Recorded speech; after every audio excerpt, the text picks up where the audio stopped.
যে আন্তর্জাতিক অপরাধ ট্রাইব্যুনাল ১ আজকে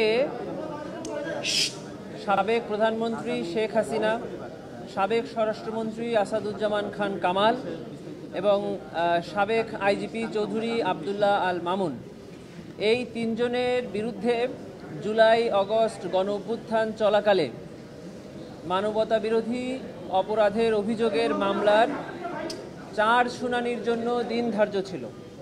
প্রসিকিউশনের পক্ষ থেকে ইতোপূর্বে ৪ শুনানি সম্পন্ন হয়েছিল। আজকে ডিফেন্স কাউন্সিলস অর্থাৎ আসামি পক্ষের আইনজীবীর পক্ষ থেকে ৪ শুনানির জন্য দিন ধার্য ছিল। ডিফেন্সের পক্ষে ৪ শুনানি সম্পন্ন হয়েছে। আসামি চৌধুরী আবদুল্লাহ আল মামুনকে আজকে ট্রাইব্যুনালে হাজির করা হয়েছিল। আগামী ১০ জুলাই ২০২৫ তারিখে অভিযোগ গঠনের শুনানির উপরে আদেশের জন্য দিন ধার্য করা হয়েছে। সেদিন অভিযোগ গঠন হবে কি হবে না এটি নির্ধারণ করবে ট্রাইব্যুনাল। এটি ছিল আজকে ট্রাইব্যুনাল। প্রসিকিউশনের পক্ষ থেকে জুলাই গণ অভ্যুত্থান চলাকালে এই তিনজনের বিরুদ্ধে ৫টি সুনির্দিষ্ট অভিযোগ আনা হয়েছে। সেই 5টি সুনির্দিষ্ট অভিযোগ থেকে ওনারা অব্যাহতি চেয়েছেন এবং আমরা প্রসিকিউশনরা অভিযোগ গঠনের জন্য আবেদন করেছি। সেটির উপরেই আদেশ হবে আগামী ১০ জুলাই ২০২৫।